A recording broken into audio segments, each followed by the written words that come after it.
We're crossing the border into Banff, Canada, a new country, new mountains, and another adventure waiting to begin. Today, we said goodbye to Montana and began our journey north toward Banff National Park in Canada, about a 5-hour drive covering roughly 300 miles. We had a full itinerary of stops planned along the way, and I was excited for every one of them. We woke up early again, eager to catch Chief Mountain before crossing the border.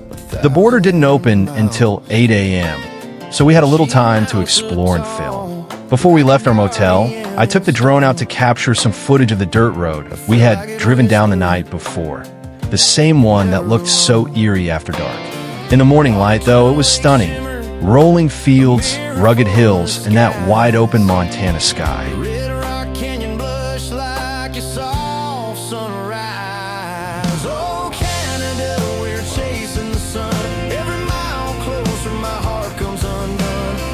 Our first major stop was Chief Mountain, one of the most striking landmarks along the U.S.-Canada border. Rising over 9,000 feet high, this massive flat-top peak stands out dramatically from the surrounding plains.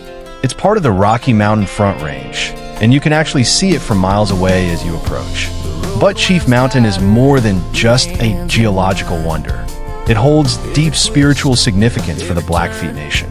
For centuries, it's been considered a sacred site used for prayer, vision quests, and ceremonies. The mountain's name, Ninistako, in Blackfeet language, reflects its importance as a connection between the physical and spiritual worlds.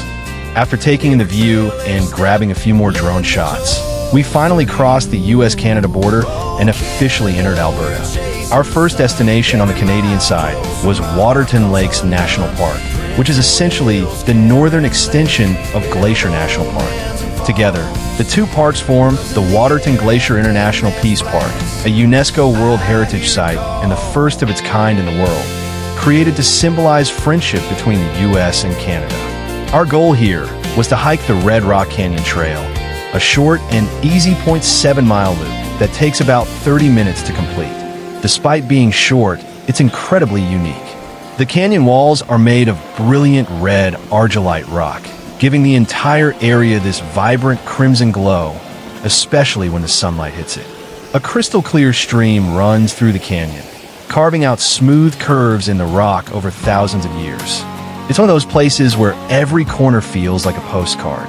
You can even walk down into the canyon itself if the water level is low, and it's surprisingly peaceful despite being a popular spot. After finishing the hike, we made our way to the Prince of Wales Hotel, perched dramatically on a bluff overlooking Waterton Lake. This hotel is one of the most iconic landmarks in Canada, built in 1927 by the Great Northern Railway to attract American tourists during the Prohibition era, when Canadians could still legally serve alcohol. Its Swiss Alpine-style architecture, steep gabled roof, and panoramic windows make it look like something out of a European fairy tale.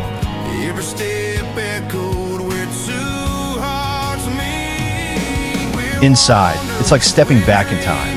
You can still feel that early 20th century charm with wood-paneled walls and grand chandeliers. But the real highlight is the view.